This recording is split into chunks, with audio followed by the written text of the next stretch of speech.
Hello viewers, hope you are all fit and fine and you are regularly practicing. আজকের ভিডিওতে আমি দেখাবো কিভাবে ইন্টারোগেটিভ সেন্টেন্স কে translation করতে হয়, অর্থাৎ প্রশ্নবোধক বাক্য দেওয়া থাকবে সেগুলোকে কিভাবে ইংরেজিতে ট্রান্সলেশন করতে হয়।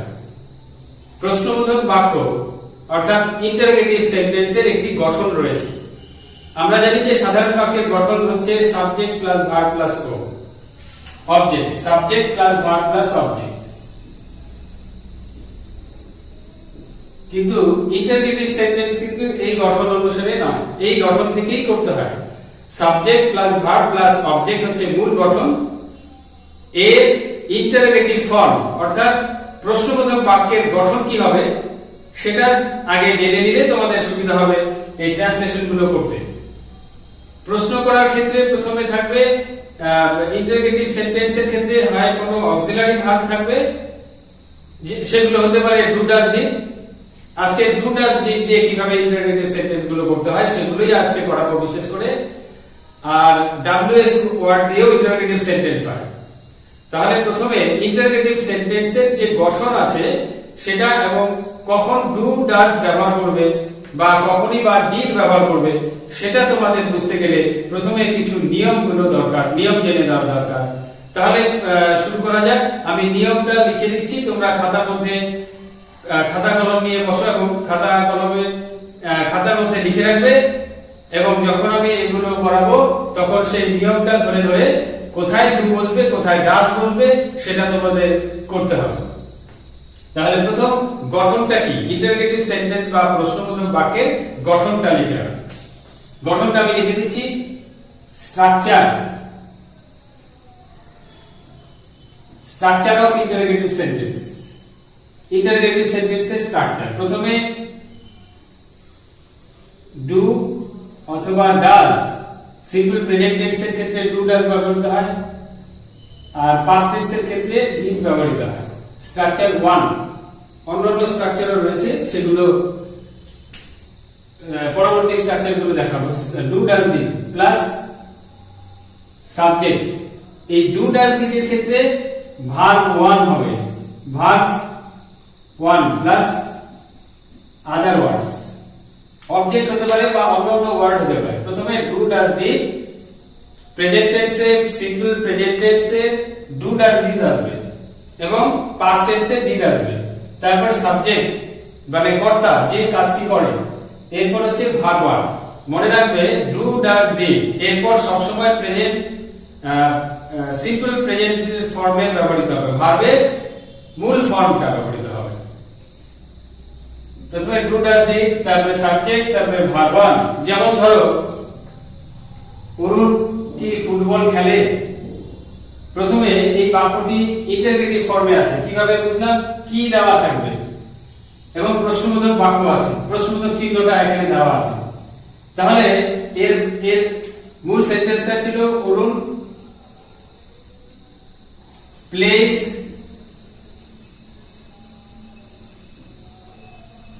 ফুটবল। এটা অ্যাসার্টিভ সেন্টেন্স। অ্যাসার্টিভ সেন্টেন্স এই যে স্ট্রাকচারটা আছে, subject plus verb plus object, Arun এখানে সাবজেক্ট, প্লেস হচ্ছে ভার্ব আর হচ্ছে এটা হচ্ছে অবজেক্ট এখানে। তাহলে অরুণ প্লেস ফুটবল এটা একটি অ্যাসার্টিভ সেন্টেন্স অর্থাৎ বিবৃতিমূলক বাক্য এবং এটা প্রেজেন্ট সিম্পল প্রেজেন্ট টেন্সে রয়েছে, কারণ এখানে এস রয়েছে এখানে দেখতে পাচ্ছি। তাহলে এর প্রেজেন্ট এর ইন্টারোগেটিভ ফর্মটা কি হবে, সেক্ষেত্রে যেহেতু এখানে সিম্পল প্রেজেন্ট টেন্স রয়েছে, এখানে এই সিম্পল প্রেজেন্ট টেন্সের ক্ষেত্রে যখন এখানে এস বা ইএস যুক্ত থাকবে বা মূল ফর্মটা থাকবে, সেক্ষেত্রে ইন্টারোগেটিভ সেন্টেন্স করতে গেলে ডু ডাজ ডিড নিয়ে আসতে হবে। অরুণ ফুটবল খেলে। তাহলে যদি প্রশ্ন করতে হয় তাহলে কি হবে যে অরুণ কি ফুটবল খেলে, সেক্ষেত্রে তোমাদের কি করতে হবে, এই যে এই এসটা দেখে ডাজ দিয়ে আসতে হবে, ডাজ। তারপরে সাবজেক্ট হচ্ছে এখানে অরুণ। এবার ভার্বের 1, এই প্লে ভার্বের মেইন ফর্ম হচ্ছে প্লে, ডাজ অরুণ প্লে তারপরে ফুটবল। আর প্রশ্নবোধক বাক্য, প্রশ্নবোধক বাক্যে প্রশ্নবোধক চিহ্নটি থাকবে। তাহলে বোঝা গেল যে স্ট্রাকচারটা সাবজেক্টের আগে ডু ডাজ ডিড নিয়ে আসতে হবে যখন সেটি প্রশ্নবোধক বাক্য থাকবে। Does Arun play football? Arun কি ফুটবল খেলে? তার মূল বাক্যটি ছিল অরুণ ফুটবল খেলে। তাহলে কখন ডু আসবে? যদি এটা প্লুরাল নাম্বার থাকে, সাবজেক্ট যদি প্লুরাল থাকে তাহলে ডু আসবে। যেমন they play football, do they play football. Did কখন আসবে? যখন এটা পাস্ট টেন্স, সিম্পল পাস্ট টেন্সে আসবে। Did they play football? সে কি খেলেছিল? তারা কি খেলেছিল ফুটবল? সে কি গিয়েছিল? Did he go to school? সে কি বিদ্যালয়ে গিয়েছিল? আচ্ছা, কখন ডু ডাজ আসবে আর কখন ডিড আসবে তার জন্য একটি নিয়ম আছে। সেই সূত্রটা আমি লিখে দিচ্ছি, তোমরা বুঝতে পারবে কোথায় ডু ডাজ ডিড আসবে, কোথায় ডু ডাজ আসবে আর কোথায় ডিড আসবে। তাহলে নিয়মটা একটা লিখে রাখো, সূত্র, তার মানে বোঝার উপায়, রুলস। অর্থাৎ বাক্যে যদি বাক্যে ভার্বের শেষে, ক্রিয়ার শেষে, ক্রিয়া বা ভার্বের শেষে, বাংলা ভার্বের শেষে, বাক্যে ক্রিয়ার শেষে, অর্থাৎ এই বাক্যটি যে দেওয়া আছে এটার শেষে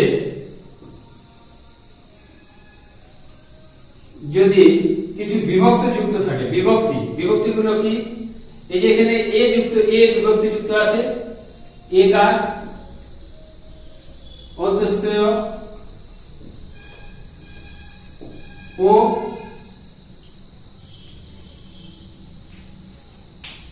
এইগুলো যুক্ত থাকে বা অযুক্ত থাকে বা রশ্মি যুক্ত থাকে ইত্যাদি ক্রিয়া বিভক্তি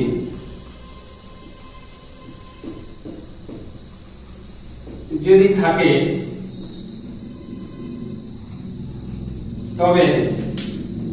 তবে ডু অথবা ডাজ আসবে। এই বাক্যগুলোর শেষে, ক্রিয়ার শেষে খেলা, মূল ভাগ হচ্ছে খেলা, তার সঙ্গে একার যুক্ত আছে, সে খেলে, সে কি খেলে? আর স্কুলে যায়, এখানে যাওয়া একটা ভাগ, তার সঙ্গে অন্তস্থ যায়, সে কি যায়? তুমি যাও, আমি যাই। লক্ষ্য করো এখানে ক্রিয়ার শেষে একার যুক্ত থাকবে। এই যে মূল ভার্ব, এই ভার্বের শেষে যে ক্রিয়া বিভক্তিগুলো যুক্ত থাকবে সেগুলো দেখে তোমরা বুঝতে পারবে যে কোনটা কোন টেন্স হবে। যদি বাক্যে ক্রিয়ার বা ভার্বের শেষে যদি এ, অন্তস্থ ও, রস্বই ইত্যাদি যুক্ত থাকে তবে বাক্যের প্রথমে, তবে প্রশ্নবোধক বাক্যের ক্ষেত্রে প্রথমে ডু অথবা ডাজ প্রথমে বসবে।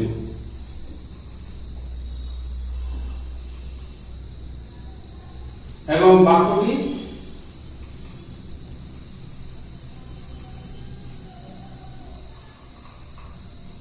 সিম্পল প্রেজেন্ট টেন্স হয়। এইগুলো যদি যুক্ত থাকে কোন ক্রিয়াপদের শেষে, অর্থাৎ ভার্বের শেষে, বাংলা বাক্যটি ভালো করে বুঝবে। যেমন রাম স্কুলে যায়, অন্তস্থ আকার আছে, আমি যাই, আমি ভাত খাই, রস্বইকার, খুব ভালো করে খেয়াল করবে। ক্রিয়ার শেষে যদি রস্বইকার থাকে, এই যে রস্বইকার থাকবে, আমি যাই, সে যায়, অন্তস্থ থাকবে, তুমি যাও, সে আসে বা সে খেলে ইত্যাদি। অর্থাৎ যাই, যাও, যায়, খেলি, রস্বইকার আছে, খেলো, অন্তস্থ আকার আছে এবং খেলে একার আছে, এইগুলো যদি থাকে তাহলে বাক্যে সিম্পল প্রেজেন্ট টেন্স হয়।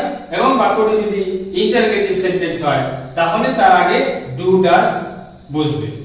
আর যদি ছিলাম, ছিল, ছিলে এগুলো থাকে তাহলে এটা লিখে রাখো এবং পরবর্তীতে এগুলো কাজে লাগবে, দেখে নেবে, মিলিয়ে নেবে যে কি ফর্মে আছে এখানে, সিম্পল প্রেজেন্ট টেন্স না পাস্ট টেন্স। এটা মুছে দিচ্ছি তোমরা। এবার পাস্ট টেন্সের ক্ষেত্রে ডিডের ক্ষেত্রে ব্যবহার কি? ডিডের ক্ষেত্রে শুধু একটি ব্যবহার, যে ছিলাম, ছিল। যদি ছিলাম ছিল থাকে, ছিলাম ছিল ছিলে বা ছিলেন থাকে, তবে প্রথমে ডিড বসে। এই দুটো নিয়ম খুব গুরুত্বপূর্ণ। এই দুটো নিয়ম যদি বাক্যের ক্রিয়াপদের শেষে, ভার্বের শেষে রস্যিকার, যেমন যাই, যাও, যায়, এখানে যাই, যাও, যায় আসে, এখানে কি রয়েছে? রস্যিকার। এখানে কি? রসুন।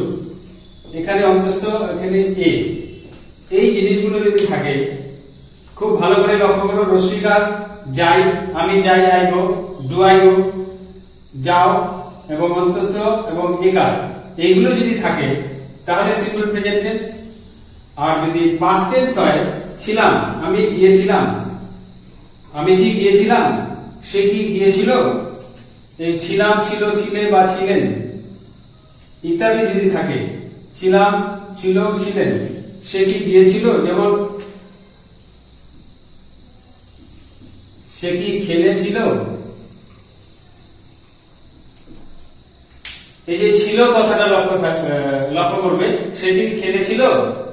যদি এই ছিল থাকে বা ছিলে, তুমি কি খেলেছিলে, এই সাবজেক্টের অনুসারে ছিল থাকবে বা ছিলেন থাকবে, বা তিনি কি এসেছিলেন, আমরা কি খেলেছিলাম, তুমি কি খেলেছিলে, তারা কি খেলেছিল।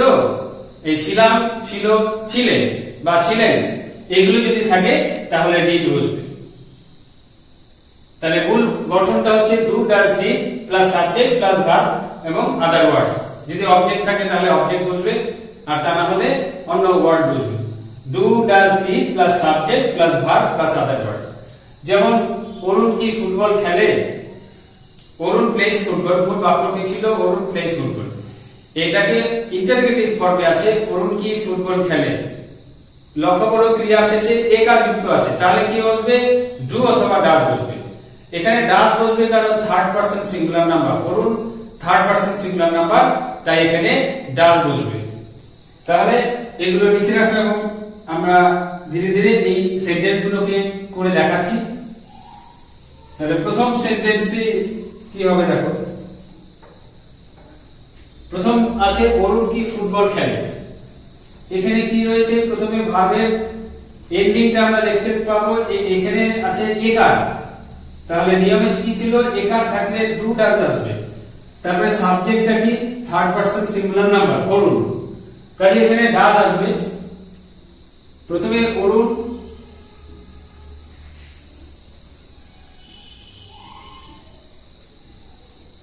এটা হচ্ছে অ্যাসার্টিভ সেন্টেন্স। এই বাক্য থেকে ইন্টারোগেটিভ সেন্টেন্স, এর ইন্টারোগেটিভ সেন্টেন্স ফর্মটা হবে, ইন্টারোগেটিভ সেন্টেন্স করতে গেলে প্রথমে অরুণ ফুটবল খেলে হচ্ছে অরুণ প্লেস ফুটবল। এখানে অরুণ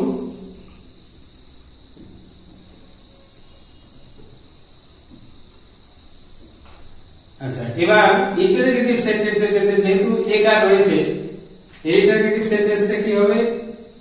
অরুণ কি ফুটবল খেলে।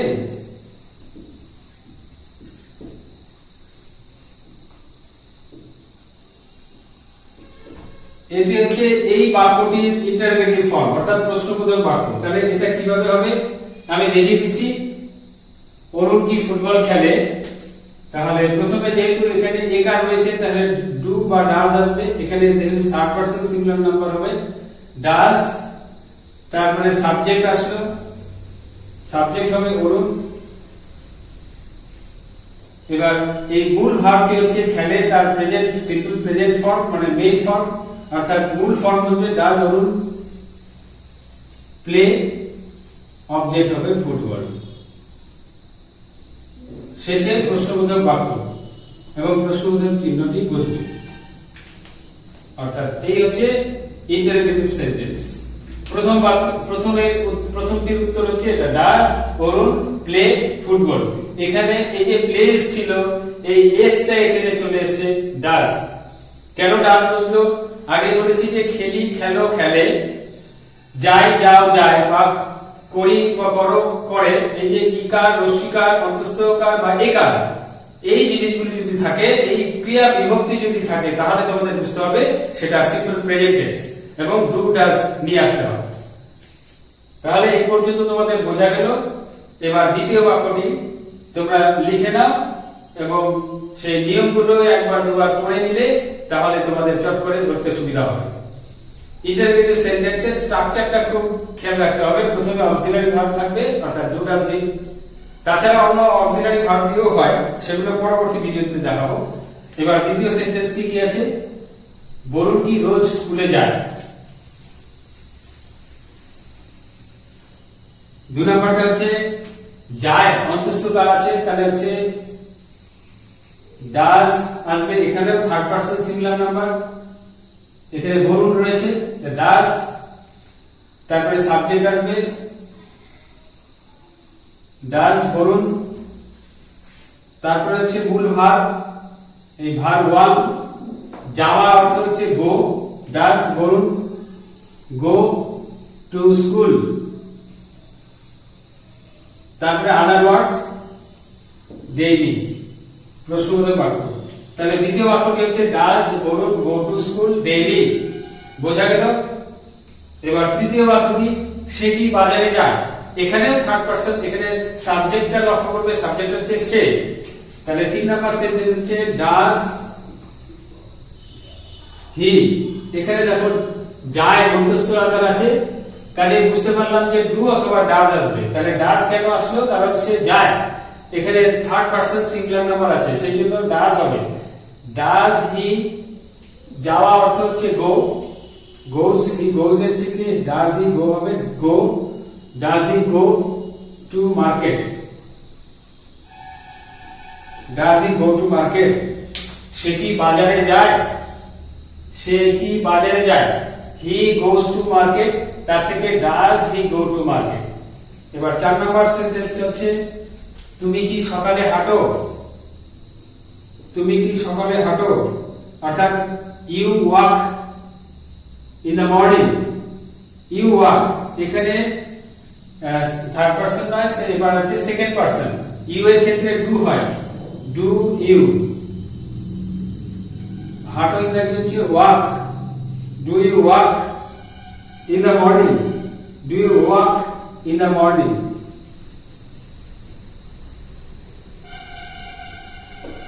প্রশ্নবোধক বাক্য দিতে অবশ্যই ভুলবে না। তাহলে 4 নাম্বার সেন্টেন্স হচ্ছে তুমি কি সকালে হাঁটো, এটা প্রশ্নবোধক বাক্য এবং হাঁটো ও কার আছে, ও বিভক্তি দিয়ে শেষ হচ্ছে। তাহলে ডু অথবা ডাজ আসবে। তাহলে ডু আসবে কিভাবে, কেন? কারণ ইউ আছে, ইউ এর সঙ্গে সেকেন্ড পারসন, দ্বিতীয় এখানে সেকেন্ড পারসন আছে, সেই জন্য ডু আসবে। তাহলে এগুলো লিখে নিয়েছো, আমরা আশা করছি তোমরা লিখে নিয়েছো।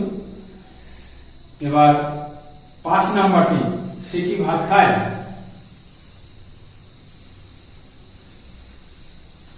মূল বাক্যটি কি ছিল? সে ভাত খায়, হি ইটস রাইস। আর এটা কোশ্চেন করতে হলে তখন এখানে যেহেতু থার্ড পারসন সিঙ্গুলার নাম্বার সে, সেই জন্য 5 নাম্বার হচ্ছে ডাজ আসলো এখানে, কারণ third person singular number. Does he, subject আসলো ডাজ হি, মূল ভার্ব হচ্ছে খাওয়া, অন্তস্থ যোগ আছে, সেই জন্য ইট হবে, does he it, does he eat rice. এরপরের বাক্যটি সে কি আমাদের চেনে? একার যুক্ত আছে, এখানে লক্ষ্য করো একার যুক্ত আছে। তাহলে আমি আগে বলেছিলাম যে একার যুক্ত থাকলে ডু অথবা ডাজ আছে। তাহলে সে এখানে third person singular number, does, তারপরে সাবজেক্ট ডাজ হি, চেনে, নো মানে চেনা বা জানা, ডাজ হি নো আমাকে, মানে আমাকে হচ্ছে মি, এটা অবজেক্টিভ ফর্ম বসবে। এই ভার্বের পর কাকে চেনে, কি বা কাকে দিয়ে প্রশ্ন করলে আমরা পেয়ে যাব অবজেক্ট। কাজে যখন নাউন বা প্রোনাউন অবজেক্ট রূপে বসবে তখন তার অবজেক্টিভ ফর্ম বসবে। প্রোনাউন হলে মি মানে আমাকে, সে কি আমাকে চেনে?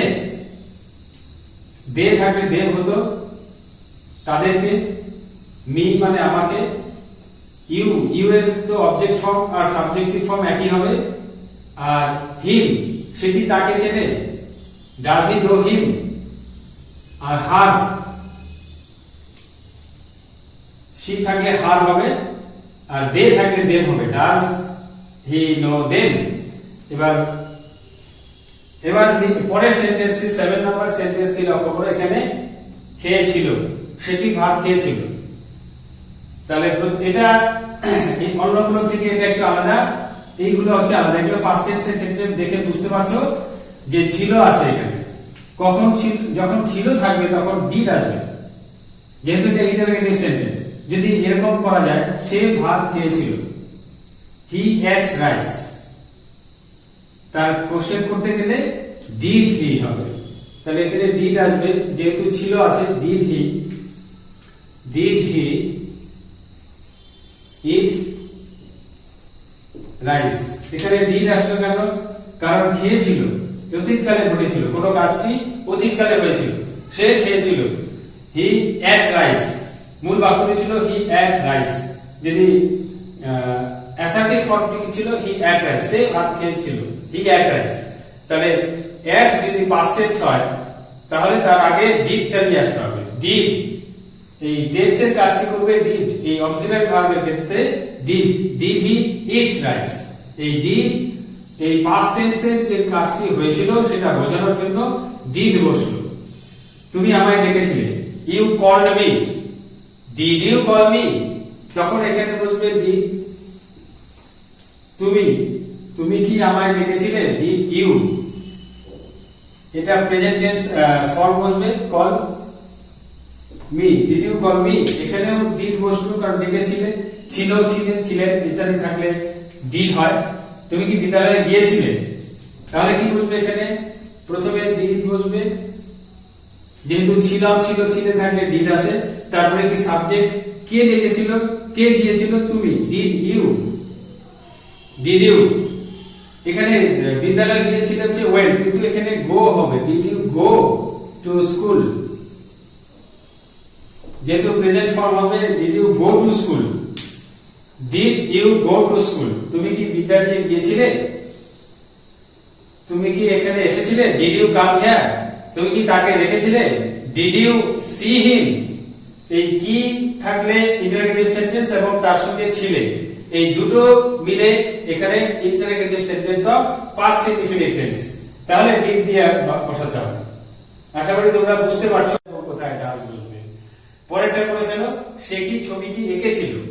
সে এঁকেছিল, লক্ষ্য করো এখানে ছিল আছে, তাহলে অতীতকালে কোনো কাজটি হয়ে গিয়েছিল এবং তা একটা ইন্টারোগেটিভ সেন্টেন্স। আমি প্রশ্ন করতে যাচ্ছি, সে কি এঁকেছিল? তাহলে কি আসবে? ছিল হচ্ছে প্রশ্নবোধক, একদিকে এটা প্রশ্নবোধক বাক্য এবং ছিল আছে বাক্যে। ইন্টারোগেটিভ সেন্টেন্সে যদি বাক্যে ক্রিয়াপদের শেষে ছিল থাকে, তাহলে এখানে ডিড বসে। তাহলে ডিড হি, সে কি এঁকেছিল? Did he draw the picture?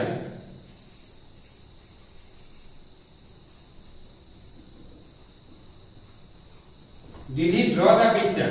Did কেন বসলো? কারণ এখানে ছিল আছে, অতীতকালের ঘটনা এটা। আর এঁকেছিল, তুমি প্রশ্ন করতে যাচ্ছ, সে কি ছবি এঁকেছিল? সে কি ছবিটি এঁকেছিল? এখানে লক্ষ্য করো টি দেওয়া আছে, সেই জন্য দা বসলো।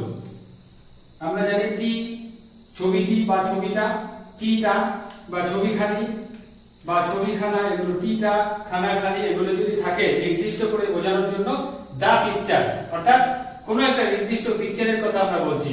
সেই ছবিটি কি সে এঁকেছিল? অর্থাৎ যে ছবিটি তাকে আঁকতে বলা হয়েছিল সেটা কি সে এঁকেছিল? সে কি তার হোমওয়ার্ক করেছিল? Did he do his homework? ইত্যাদি। তুমি কি সেখানে গিয়েছিলে? ডিড ইউ গো দেয়ার? লক্ষ্য রাখবে এখানে সিম্পল ভার্বের মূল ফর্মটি এখানে বসবে। অর্থাৎ তাহলে আমরা আজকে শিখলাম যে যাই, যাও, যায়, রসিকা ইত্যাদি এগুলো যুক্ত থাকলে, একার, রসিকা, অন্তস্থ ওকার এবং ওকার যদি যুক্ত থাকে এবং বাক্যটি যদি প্রেজেন্ট সিম্পল হয়, এগুলো যুক্ত থাকলে সিম্পল প্রেজেন্ট টেন্স হয়। এবং এটা যদি কোশ্চেন ফর্মে হয় তাহলে তোমাদের ডু ডাজ দিয়ে আসতে হবে। আর যদি পাস্ট টেন্সে ছিলাম ছিল ছিলে থাকে এবং প্রশ্ন যদি বাক্যটি প্রশ্নবোধক হয় অর্থাৎ ইন্টারোগেটিভ সেন্টেন্স হয় তাহলে প্রথমে ডিড আসবে। আশা করি তোমরা বুঝতে পারলে এবং তোমরা এগুলো খাতার মধ্যে লিখে প্র্যাকটিস করবে, নিয়মটা অবশ্যই মনে রাখবে। ধন্যবাদ।